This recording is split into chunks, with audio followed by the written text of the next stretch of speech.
আসন্ন ত্রয়োদশ জাতীয় সংসদ নির্বাচন এই নামটি কানে এলেই বাংলাদেশের রাজনৈতিক অঙ্গনে যে অস্থিরতা, যে টানাপোড়েন আর অনিশ্চয়তার সুর অনুরণিত হয় তা যেন এবার আরও গভীরে প্রতীত। জাতির ভাগ্য নির্ধারণী এই মহাযজ্ঞের প্রাক্কালে প্রধান বিরোধী দল বাংলাদেশ জাতীয়তাবাদী দল বিএনপি যখন তাদের সম্ভাব্য প্রার্থী তালিকা ঘোষণা করল, তখন গোটা দেশের রাজনৈতিক মহল ও সাধারণ ভোটারদের কৌতূহল ছিল তুঙ্গে। কে পাচ্ছেন ধানের শীষ, কার হাতে তুলে দেওয়া হচ্ছে দলীয় পতাকার সম্মান, আর কোন আসনে কে হচ্ছেন দলীয় কাণ্ডারি। এই সব প্রশ্নের জট খুলতে সোমবার রাজধানীর গুলশানের সুসজ্জিত কার্যালয়ে এক সংবাদ সম্মেলনে হাজির হলেন বিএনপির মহাসচিব মির্জা ফখরুল ইসলাম আলমগীর। তার ঘোষণার প্রতিটি শব্দ যেন রাজনৈতিক বাতাবরণে এক নতুন ঢেউ তুলে দিচ্ছিল। মির্জা ফখরুল যখন একে একে 237টি সংসদীয় আসনের সম্ভাব্য প্রার্থীদের নাম ঘোষণা করছিলেন, তখন সবার দৃষ্টি ছিল টেলিভিশনের পর্দা বা সংবাদপত্রের দিকে। কিন্তু একটি নির্দিষ্ট ঘোষণা যেন সবার মনোযোগ কেড়ে নিল। একটি আসনে দলের অপ্রত্যাশিত মনোনয়ন যেন জন্ম দিল এক গভীর রহস্যের, এক তীব্র বিতর্কের। সেই আসনটি হলো ঢাকা 15, আর ধানের শীষ প্রতীকের জন্য সেখানে মনোনীত হয়েছেন শফিকুল ইসলাম খান মিল্টন। এই ঘোষণার পর থেকেই শুরু হলো গুঞ্জন, আলোচনা এবং এক অস্বস্তিকর নীরবতা, যা দ্রুতই রূপ নিল তীব্র মন্তব্যে। কারণ একই আসনে তার বিরুদ্ধে লড়বেন বাংলাদেশ জামায়াতে ইসলামীর আমির ডক্টর শফিকুর রহমান। দুই হেভিওয়েট প্রতিদ্বন্দ্বী, কিন্তু তাদের রাজনৈতিক পাল্লা কি সমান, নাকি এক পক্ষকে ইচ্ছাকৃতভাবে দুর্বল করে দেওয়া হলো এই রণক্ষেত্রে? বিএনপির ভারপ্রাপ্ত চেয়ারম্যান তারেক রহমানের নেতৃত্বে স্থায়ী কমিটির বৈঠকে যে নামের তালিকা চূড়ান্ত করা হয়েছিল, তাতে শফিকুল ইসলাম খান মিল্টনের নাম কিভাবে এলো তা নিয়ে প্রশ্ন উঠতে শুরু করেছে দলের ভেতরে ও বাইরে। দলের শীর্ষ নেতৃত্ব কি কোনো বিশেষ কৌশল অবলম্বন করেছে, নাকি এটি একটি ভুল মূল্যায়ন? এই প্রশ্ন যখন হাওয়ায় ভাসছে, তখন সবার মনে একই জিজ্ঞাসা: কে এই শফিকুল ইসলাম খান মিল্টন? তিনি কি সত্যিই ডক্টর শফিকুর রহমানের মতো একজন পোড় খাওয়া এবং পরিচিত মুখকে হারাতে পারবেন? কিংবা বলা ভালো, তাতে কি আদৌ জেতার জন্য মনোনয়ন দেওয়া হয়েছে, নাকি এই আসনটি নীরবে ছেড়ে দেওয়া হলো জামায়াতের আমিরকে?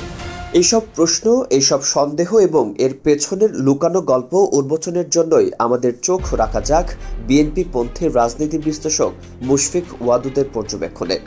তার বিশ্লেষণ যেন হিমশীতল সত্যের মতোই তীক্ষ্ণ এবং নির্মম। মুশফিক ওয়াদুদ তার পর্যবেক্ষণে যা লিখেছেন তা শুনলে বিএনপির কর্মী সমর্থকদের হৃদয় ভেঙে যেতে পারে। তিনি দ্ব্যর্থহীন ভাষায় বলেছেন, জামায়াত আমিরের আসনে ঢাকা 15-তে বিএনপির ভালো প্রার্থী নেই। তার এই বাক্য যেন এক তপ্ত লোহার মতো বিঁধছে রাজনৈতিক মহলে। ভালো প্রার্থী হয়নি, এই কথাটির গভীরতা অনুধাবন করা জরুরি।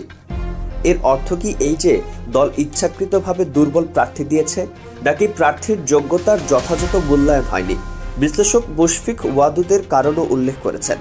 তার মতে শফিকুল ইসলাম খান মিল্টনকে এলাকার লোকজন তেমন চেনেন না। এক অচেনা, অপরিচিত মুখকে এমন একটি গুরুত্বপূর্ণ আসনে মনোনয়ন দেওয়া কি দলের একটি বড় কৌশলগত ভুল, নাকি এর পেছনে রয়েছে আরও গভীর কোনো হিসেব নিকেশ? এই প্রশ্নের উত্তর খুঁজতে গিয়ে রাজনৈতিক পর্যবেক্ষকদের কপালে চিন্তার ভাঁজ পড়েছে।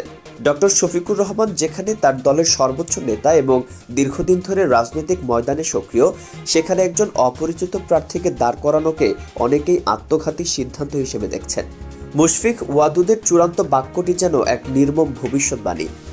জামায়াতের আমিরের জেতার সম্ভাবনা এখানে অনেক অনেক বেশি। এই কথাটি শোনার পর ঢাকা 15 আসনের রাজনৈতিক সমীকরণ যেন এক নিমিষেই পাল্টে যায়। ধানের শীষের জন্য কি তবে এই আসনটি আগেই হাতছাড়া হয়ে গেছে?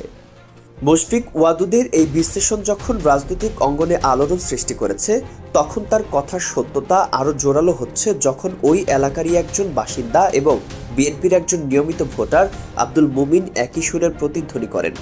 তার মন্তব্য যেন সাধারণ মানুষের মনের ভেতরের ক্ষোভ আর হতাশার এক বাস্তব প্রতিচ্ছবি। আব্দুল মুমিন লিখেছেন, ঢাকা 15 আসন শফিকুল ইসলাম মিল্টন। তার মানে এই আসনটি জামাত আমিরকে ছেড়ে দেওয়া হলো। এই লাইনটি অত্যন্ত তাৎপর্যপূর্ণ।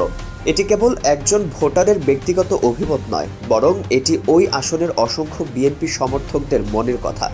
তারা মনে করছেন এই মনোনয়ন আসলে প্রতিদ্বন্দ্বিতা করার জন্য নয়, বরং জামায়াতের আমিরকে ওয়াকওভার দেওয়ার সিদ্ধান্ত। এই ধরনের অভিযোগ সাধারণত দলীয় সিদ্ধান্তের বিরুদ্ধে ওঠে না, যদি না অসন্তোষের কারণটি খুবই প্রকট হয়। এই পরিস্থিতি দলের নেতাকর্মীদের মধ্যে এক ধরনের হতাশা ও অবিশ্বাসের জন্ম দিচ্ছে।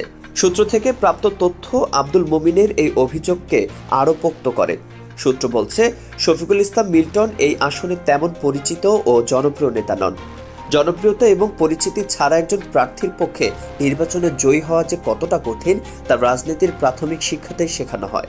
তাহলে কেন এমন একজনকে বেছে নেওয়া হলো যার জনভিত্তি নেই বললেই চলে? এই প্রশ্নের উত্তর খুঁজতে গিয়েই উঠে আসে অন্য একটি নাম, বিএনপি নেতা মামুন হাসান। ঢাকা 15 আসনে বিএনপির একজন হেভিওয়েট প্রার্থী ছিলেন মামুন হাসান। তার রাজনৈতিক ইতিহাস, তার দলের প্রতি আনুগত্য এবং তার আত্মত্যাগ ছিল প্রশ্নাতীত। ফ্যাসিস্ট আমলে তার উপর ব্যাপক নির্যাতন চালানো হয়েছিল। এই বাক্যটি কেবল একটি সাধারণ বর্ণনা নয়, এটি মামুন হাসানের উপর নেমে আসা অমানসিক নিপীড়ন আর শারীরিক ও মানসিক কষ্টের এক সংক্ষিপ্ত সার। রাজনৈতিক প্রেক্ষাপটে যখন ত্যাগী ও নির্যাতিত নেতাদের মূল্যায়ন করার কথা, তখন মামুন হাসানের মতো একজন নিবেদিত প্রাণ নেতাকে বঞ্চিত করা দলীয় আদর্শের পরিপন্থী বলেই মনে করছেন অনেকে। বিশ্লেষকরা বলছেন, ত্যাগ তিতিক্ষার উপর ভিত্তি করে যদি কাউকে নমিনেশন দিত বিএনপি, তাহলে এখানে মনোনয়ন পেতেন তিনি। এই বক্তব্যটি যেন দলের বর্তমান সিদ্ধান্ত গ্রহণ প্রক্রিয়ার উপর এক বিশাল প্রশ্নবোধক চিহ্ন এঁকে দেয়। তাহলে কি বিএনপি ইচ্ছাকৃতভাবে পরাজয় বরণ করতে চাইছে? আব্দুল মোমিনের পরবর্তী লাইনটি এই প্রশ্নকেই আরও জোরালো করে। কিন্তু বিএনপি সম্ভবত হারার জন্যই এখানে মনোনয়ন দিয়েছে শফিকুল ইসলাম খান মিল্টনকে। এই অভিযোগটি যদি সত্যি হয়, তবে এর পেছনে কি কারণ থাকতে পারে? কি এমন অদৃশ্য চাপ বা জটিল রাজনৈতিক সমীকরণ রয়েছে যা দলকে এমন আত্মঘাতী সিদ্ধান্ত নিতে বাধ্য করেছে? প্রশ্নগুলো যেন এক গভীর ষড়যন্ত্রের ইঙ্গিত দেয়। এই সিদ্ধান্তের পেছনে কোনো গোপন সমঝোতা নাকি এটি শুধু একটি ভুল পদক্ষেপ তা এখনও স্পষ্ট নয়। তবে এর প্রতিক্রিয়া যে সুদূর প্রসারী হবে তা বলাই বাহুল্য। তবে শফিকুল ইসলাম খান মিল্টনকে নিয়ে বিতর্কের এখানেই শেষ নয়, তার ব্যক্তি ইমেজ নিয়েও প্রশ্ন উঠেছে। জানা যাচ্ছে মিল্টনের ব্যক্তি ইমেজ খুবই খারাপ এই মিরপুর এলাকায়। এই অভিযোগটি আরও গুরুতর। একজন প্রার্থীর জনপরিচিতি না থাকা এক বিষয়, আর তার ব্যক্তিগত ইমেজ খারাপ হওয়া সম্পূর্ণ ভিন্ন বিষয়। খারাপ ব্যক্তি ইমেজ নিয়ে কোনো প্রার্থী কি জনসমর্থন আদায় করতে পারেন? এই প্রশ্নটি স্বাভাবিকভাবেই উঠে আসে। এ ধরনের অভিযোগ যখন ওঠে, তখন তা কেবল প্রার্থীর নয়, বরং যে দল তাকে মনোনয়ন দিয়েছে সেই দলের ভাবমূর্তিও ক্ষুণ্ণ করে। আর এই বিতর্কের আগুনে নতুন করে ঘি ঠেলেছে মিরপুরের কাজীপাড়া সহ বিভিন্ন এলাকা থেকে ভেসে আসা এক চাঞ্চল্যকর খবরে।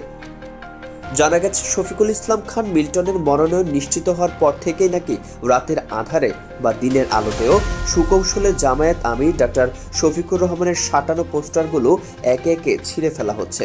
কে বা কারা করছে এই কাজ?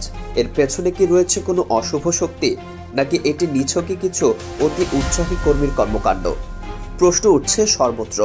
রাজনৈতিক বিশ্লেষকরা মনে করছেন, মূলত পেশি শক্তি ব্যবহার করেই এখানে জামাত আমিরকে হারানোর প্রচেষ্টা চালাবে সে। এই অভিযোগটি যদি সত্যি হয়, তবে তা নির্বাচনী প্রক্রিয়াকে কুলসিত করবে এবং ঢাকা 15 আসনে একটি সহিংস ও অগণতান্ত্রিক পরিবেশ তৈরি হওয়ার সমূহ সম্ভাবনা রয়েছে। এই পরিস্থিতিতে রাজনৈতিক বিশ্লেষকরা জামায়াত শিবিরকে এ বিষয়ে সর্বোচ্চ সতর্ক থাকা উচিত বলেই মনে করছেন। তাদের আশঙ্কা, এই পরিস্থিতি সহিংসতায় রূপ নিতে পারে, যা গণতন্ত্রের জন্য শুভ নয়।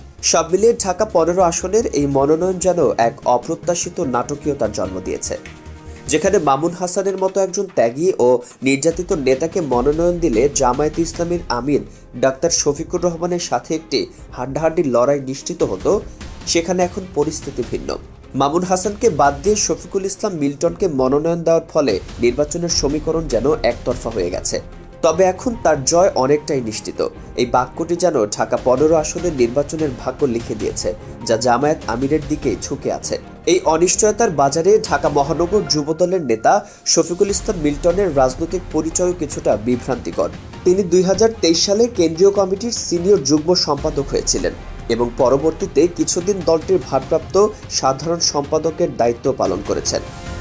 এই পরিচয়গুলো তার রাজনৈতিক অভিজ্ঞতার সাক্ষ্য দিলেও ঢাকা 15 আসনের মতো একটি গুরুত্বপূর্ণ এবং প্রতিদ্বন্দ্বিতাপূর্ণ আসনে জামায়াত আমিরের বিরুদ্ধে তাকে দাঁড় করানোকে অনেকেই একটি অসম লড়াই হিসেবে দেখছেন। নির্বাচনের এই নাটকীয় মোড়, এই অপ্রত্যাশিত সিদ্ধান্ত এবং এর ফলে সৃষ্ট বিতর্ক রাজনৈতিক অঙ্গনে এক গভীর আলোচনার জন্ম দিয়েছে। বিএনপির এই সিদ্ধান্ত কি তাদের দীর্ঘমেয়াদী পরিকল্পনার অংশ, নাকি এটি একটি ভুল গণনা যা দলের জন্য এক নতুন সংকট ডেকে আনবে? ঢাকা 15 আসনের এই নির্বাচন কেবল একটি আসনের লড়াই নয়, এটি যেন বৃহত্তর রাজনৈতিক কৌশল এবং দলীয় নেতৃত্বের দূরদর্শিতার এক অগ্নি পরীক্ষা। ভবিষ্যতই বলে দেবে এই সিদ্ধান্তের পরিণাম কি হবে। দর্শক, নির্বাচনের সব খবরাখবর, এর পেছনের লুকানো গল্প এবং গভীর রাজনৈতিক বিশ্লেষণ জানতে অবশ্যই আমাদের চ্যানেলটি সাবস্ক্রাইব করে বেল আইকনটি বাজিয়ে রাখুন, কারণ আমরাই আপনাকে পৌঁছে দেব প্রতিটি খবরের ভেতরের খবর, যা আপনার রাজনৈতিক সচেতনতাকে আরও সমৃদ্ধ করবে।